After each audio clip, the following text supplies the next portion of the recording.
Check out carmarshal.com. The link is in the description. They help support us. Cody Snodgrass about the Oklahoma City bombing, a domestic terrorist alleged truck bombing on the Alfred P. Murrah Federal Building in downtown OKC. That was in 1995, April 19th. And it is a huge story that will forever be talked about and remembered here, no matter how many things continue to happen. And Cody was offered the job, as you just heard. All right, you said no. You turned from an asset to a liability, a long-term asset as well. From you're saying you're getting close to the end of your career, and you just wanted nothing to do with it because what was the overriding emotional response that said no to you? What was it? It's patriotism. I mean, it was our own country, and it was our own people, and there's no way that I would do something like that. I mean, we did a lot of bad things in Black Ops, but that's what I told Harold. It's our own country, and I will not do it. I'm not going to do it. It was patriotic. Okay, let me ask you a question about Black Ops in general. Deadly Black Ops in specific. What is it about the contractors, independent or on the company payroll, that allows them to knowingly, willfully kill men, women, and children? What is it about them? Are they psychopaths? Are they strictly business? What is it in the makeup of the Constitution in people that can do that kind of work? I don't care what country we're talking about here. It's just taking human life. Yeah, a lot of people are ex-military. That's what they're used on. They're ex-military cutouts. Some of them are in the military, and then they get out, and they're free agents or free assets. Some people do it for money. Some people are, I guess, psychopaths. Some might do it for patriotic reasons. There's a right. Each person has to come up with his own explanation and live with his own things that he does. Right. But there's a wide variety of reasons, and some of the things are just actually saving lives. I mean, if someone is about to detonate a suicide bomb in the Middle East somewhere, and you're a sniper doing Overwatch, you would certainly kill that individual first before they had a chance to detonate that ordnance and cause all kinds of other secondary injuries. Absolutely understood. Let me ask you another question. As these other terror events have occurred since OKC, and you've been able to, I guess we could say, just sit back and observe to a significant degree, are you able to see through them pretty quickly, pretty well? When an event happens, like 9/11, all right, how long did it take you to get what happened there, to really get a sense of how it might have been pulled off? You probably had a pretty good instinct, I'm guessing. Oh, yeah. I remember that day very, very clearly. I'd been at a guy's house, Captain Glenn Wilson. He did some work for the Defense Intelligence Agency, and he worked with Janet Reno down in Dade County, Florida. He did 2 tours in Nam, and I was down there at his house after he passed away, helping him clear out a machine gun collection. But I was driving up the pass in Colorado Springs there, coming back home, and I heard it on the news, and I immediately thought that I didn't believe the story at all, because I don't believe anything in the mainstream media here in America and other countries. It's general propaganda for the most part. But I just immediately had the feeling that it was something more. And at that point, I hadn't gotten any actionable intelligence or talking to anyone about it. I was not involved in that operation, but later on, after studying it, I think that they used nanothermites and other things, and they pre-wired those buildings, and then they used remote-controlled aircraft. I think those aircraft were like drones, and I agree. The whole thing was set up from WCT-7, and you probably saw it, Jeff, and I know Ole knows a lot about this. That building 7 just pancaked straight down. Sure. Yeah. It was tragically laughable to watch it go down and have people say that it was a result of the rest of the operation. No. And then when you understood that Giuliani's command and control center was in there and that was evacuated before, you got to start immediately questioning, well, what the hell's going on here? So they ran it out of WTC-7, then they blew up their command post so there would be no traces of the evidence of controlling the demolitions in the towers, which were apparently put together over the better part of a year. And I know William Rodriguez, he said that one floor, and I forget which tower he worked in, there was a whole floor on one of them, probably on both of them, that was shut off. The elevators wouldn't stop there, stairwells wouldn't open there, you couldn't go there. And yet the people above and below could hear things being moved around on the floor below or the floor above, and that's where they staged the explosives and the whole operation for each tower takedown. I think you've heard the same thing many times.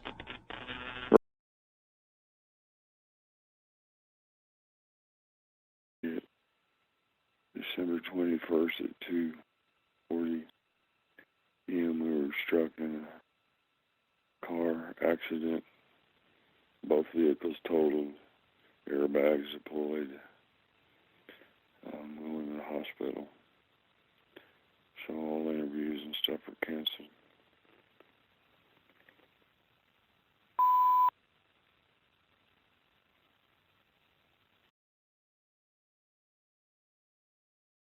Black Ops contractor reveals CIA blew up OKC building. Hours later he's in a near-fatal collision.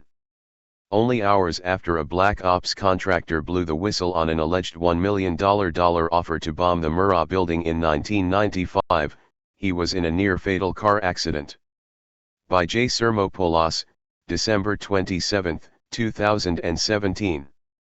Oklahoma City. OK, in what can only be described as a bombshell revelation, a former independent Black Ops contractor, Cody Snodgrass, recently blew the whistle on a plot in which he alleges that he was offered $1 million from a CIA contact to bomb the Alfred P. Murrah building in Oklahoma City prior to the deadly bombing of the federal building on April 19, 1995. For over 20 years, I was an independent contractor, IC, specializing in sensitive, covered assignments, as well as bodyguard work. In 1994 I was given the task to blow up the Alfred P. Murrah building in Oklahoma City. This job came from an ex-US military man, who told me he worked covertly for CIA. I refused on moral grounds. My strong opposition to attacking US citizens on our own soil changed my status from a CIA asset into a liability, a private, independent contractor who knew too much. In radio interviews on December 4 and 5, Snodgrass, who subsequently refused the offer to blow up the Alfred P. Murrah federal building, gave testimony that detailed the nefarious offer.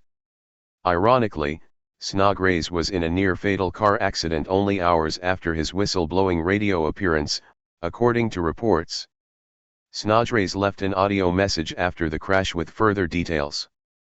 While it may seem like the stuff of Hollywood spy movies to intimate that the two-car collision, in which both vehicles were reportedly totaled, was an assassination attempt, it is indeed a means to an end by the state. A little research into the case of reporter Serena Shim, who was the first journalist to report on links between ISIS and the Turkish government, and who was killed in what was reported to have been a car accident but that most analysts suspect was an assassination by vehicle, reveals intelligence assassinations being carried out in this exact manner.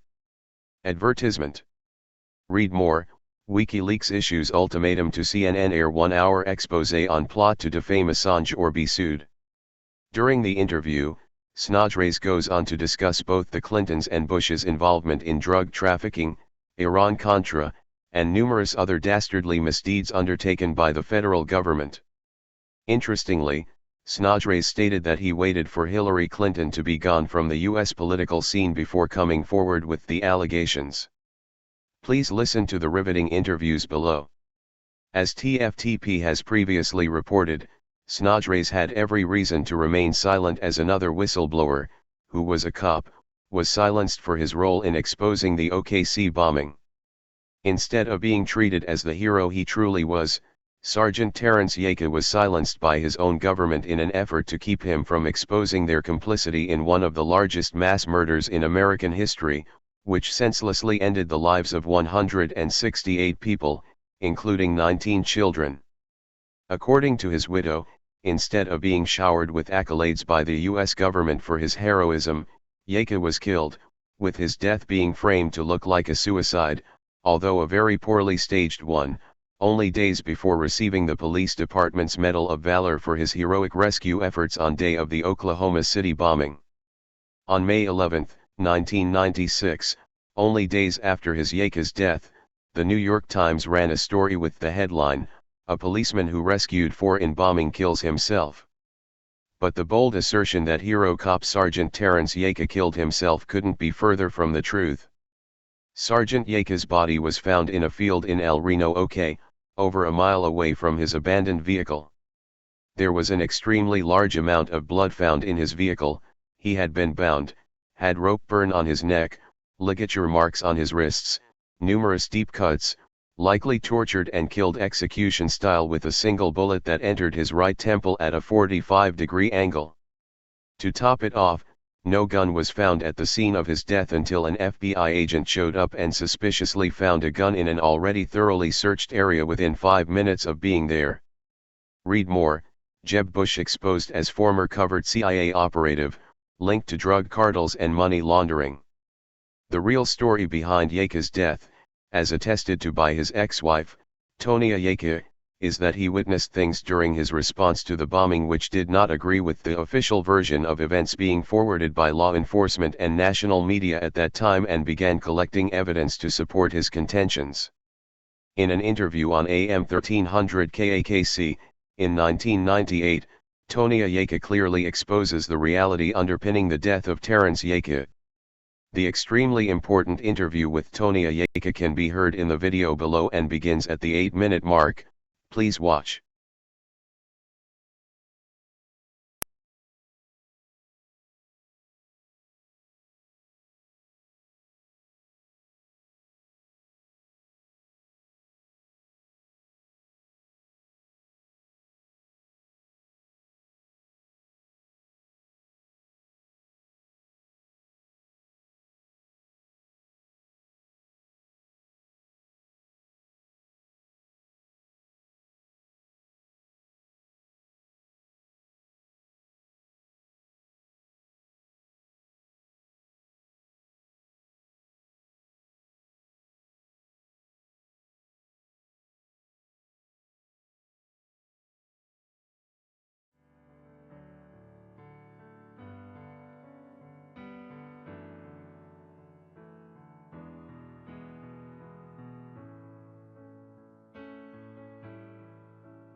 County, this is Charlotte County COPWATCH, and I wanted to explain what fair use is. You can use pieces of news articles if you're doing it for news reporting, you have commentary, and you're doing it for education purposes. So that's what fair use is, as you can see right here. Another reason why I wanted to make this video is to let you know I just joined with Patreon. A nice thing with Patreon, I make no money on YouTube. They took the money away years ago, and so this is another way to give, and it's a nice thing too because you can give monthly. You can give $1, $5, $10, whatever. I do 4 to 5 hours a day on trying to wake the sheeple up on how corrupt it is and different ways that you can fight the corruption. So Patreon is a way that you can do it, and then of course the old way is still there. Donate to Sheriff County COPWATCH with PayPal or credit card. So keep that in mind. 4 to 5 hours a day. I make no money, but the corruption happened to me and I'm sick of it, so I'm trying to wake people up. But my wife would love it if if we could get some help out there. There's 47,000 subscribers. Just think if each one of you subscribers just gave let's say actually yes, $1 a month. 47,000 subscribers gave $1 a month. That would be awesome. That's not going to happen. But anyways, that would be great if it did happen. But you know, do the math in your head. Just think about it. Like I said, 4 to 5 hours a day. I get no money from YouTube. YouTube has gone nuts. You can't do anything anymore. They're taking the money away everywhere. So these are a couple different ways that you can still help out with all this time that I put in. And as you know, I'm in a special situation where, you know, at least I can do it. You know, 4 to 5 hours a day. We have a cleaning company during the day. That's what allows me to do this, and we're debt free. So this is my hobby. I don't go fishing and all that other crap. I try to save the world. So help me out to make the wife happy, man. In fact, if you guys did give $1 a day, and there was 47,000 of you, and you did it, and each of you gave $1, and that was every month, oh my God, yes, I could quit. I could start suing them. Another idea too that we have is, you know, if I got, you know, some funds, we could actually contact everyone that has been ticketed and or arrested and put in jail and start sending them postcards to let them know we're here, and to see if everything went all right, and if it didn't, find out their story. So we could even do more investigations and more lawsuits. Lawsuits take money.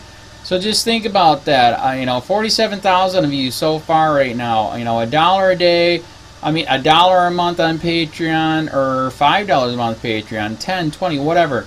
Just do the math in your head. Help out. This is a lot of work every single day. Thanks.